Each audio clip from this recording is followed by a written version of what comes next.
Apple's new headset is dangerous. It can be used to manipulate or change your beliefs on almost anything, brainwashing you essentially. This is not an opinion piece. I'm going to share with you actual case studies which demonstrate the power of this tool in the wrong hands. I'm going to show you with studies how Apple Vision Pro and other tools like it can be used to brainwash you. And we're going to answer these 5 questions. 1. Can the VR goggles be used to detect whether you're lying or not? 2. Can the Apple Vision Pro be used to predict your sexual and political preferences and beliefs? 3. Can your beliefs and preferences be manipulated by these devices? 4. After changing your beliefs, can they then go and change your behavior? And then what we're going to end with is what Google, Meta, Facebook, and Microsoft all need to do to calm people like me. We're going to pose questions that they need to answer in order for me to feel safe wearing them. Before we start with how these devices can be used to read your mind, I'm going to start with what these devices are and why they're different from even your phone. I'm specifically talking about the virtual reality goggles like the Apple Vision Pro or the Meta Quest Pro, devices that have complete control over what you're looking at, and they also have a bunch of cameras pointed at your eyes. So here are the 3 reasons why they're different from your phone. 1, they have high definition cameras pointed at your eyes so they can tell whether your eyes are dilated or not. 2, these cameras can also tell exactly what your eyes are looking at. And 3, these devices have specialized hardware designed for tracking minute eye movements. In theory, your phone or your computer could probably do some of these things, but it wouldn't be easy. They weren't designed with that functionality in mind. And that's not the case with these devices. These things would make it infinitely easier to accomplish some of the experiments I'm about to share with you. So let's start with the first question. Can Apple Vision Pro tell if you are lying or not? To answer this, we need to start with what 2 professors and their student did in 2017. They were from the University of Indonesia. They recruited 30 people for this experiment and got them all to strap an infrared camera in front of their face. The camera was measuring 2 things. 1, how dilated their pupils were, and 2, how often they were blinking. Then they asked them a series of questions and asked them to lie in some and tell the truth in others. Essentially, these researchers were trying to predict whether they could tell if someone was lying or not. And this is the kicker. Because when I first saw the results that they could predict whether someone was lying with an 84% accuracy, I nearly fell off my chair. That is a ridiculous result. Predicting someone's lying with that much accuracy is one thing, but it gets better. Their lie detection software didn't involve any AI or anything smart. It was based on simple rules. If someone blinked too much or their eyes were dilated, then they'd predict they were lying. If that's how easy it is to predict whether someone is lying or not with a simple rule algorithm, imagine what AI can do when it's tracking everything your eyeballs do and using that data to improve its predictive power. And remember, this was from 2017. Cameras, AI weren't as good as we have today. They were using off-the-shelf gadgets. When you've got Apple money or Facebook money, I think you could get better results. So this first study proved it would be impossible for you to hide information from the VR goggles. The next question we want to ask is, can Apple Vision Pro be used to predict your preferences and beliefs? To answer this question, we need to turn to a study conducted by researchers in US, Japan, and the Netherlands. What they did was a little different. They set up a large screen that had a camera behind it. Then they divided the screen into 9 quadrants. They had participants go through a long training sequence, and by the end of it, they could tell exactly which of the 9 quadrants people were looking at. The reason I'm telling you this is because of the amount of work the researchers put into making sure they could track people's eyes was massive. It was the most important piece of this study, and these goggles can do it without trying. Once it was all done, people were asked to play a game. Essentially, the game went something like this. They were told they were playing against 2 other people, and they had to allocate each of them some money. On the screen, they could see a bunch of different scenarios for how they needed to distribute the money. They got to pick one. Now, the interesting result of this experiment was that the researchers could tell exactly which option people were going to choose based on which one they looked at the most. Which makes sense, right? The option you think about the most is usually the one you choose. But there's something I didn't tell you about the experiment. The series of options they had to choose from were deliberately chosen to see whether people would prefer to give more money to poor people at the cost of the rich, or the reverse, essentially trying to figure out their political preferences. And there's been a huge number of similar studies, some testing sexual preferences. They all find the same thing. You will spend more time looking at people you find more attractive, or whichever part of their body you find attractive. These things will know your fetishes, as well as your political leaning, and this is what makes it so dangerous. Imagine adding eye tracking software to the TikTok or Facebook algorithms. That's essentially like giving them unfettered access to your innermost thoughts, because you can't lie to these tools. They can tell when your pupils dilate. In terms of predictive power, this would be an order of magnitude more powerful than the tools we already have. And I know that Apple's not blind to this. In their presentation, they briefly touched on the fact that they were blocking whatever you were looking at from the apps and the websites. But what about when app developers build something? Are they going to be limited by the same constraints? There are a number of questions that I want to get answered before trying on these headsets, and I want to talk through those questions in a minute. But first, we need to answer another question.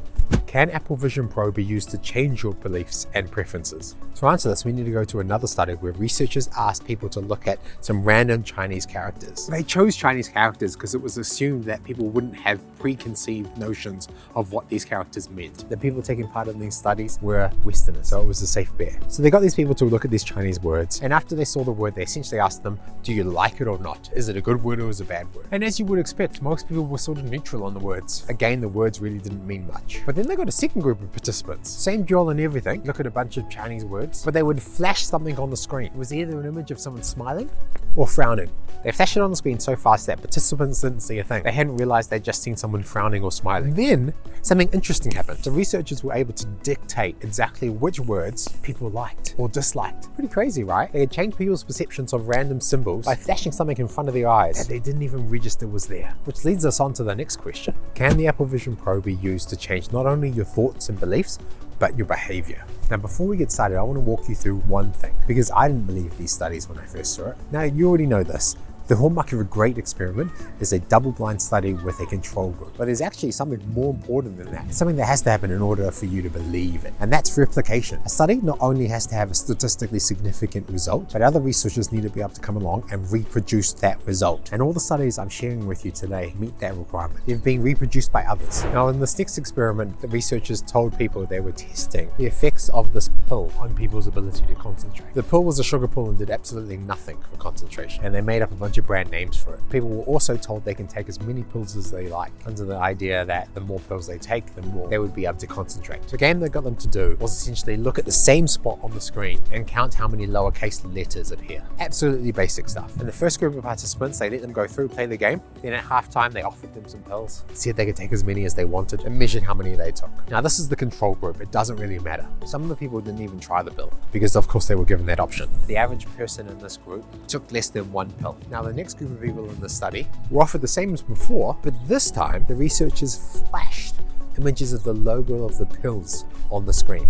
Same as the last experiment, these images appeared so fast that people didn't even register it was there. And this blows my mind. I had to check the results twice. The average person in this group took 2.7 more pills than the control group. I would not be taking any pills. That's absolutely bonkers to me. That is straight up manipulation, straight up mind control. If marketers had access to this tool, we'd be all screwed. And in case you think I'm cherry picking here, here's another study. Same setup, this time people played a game and at halftime were offered a drink.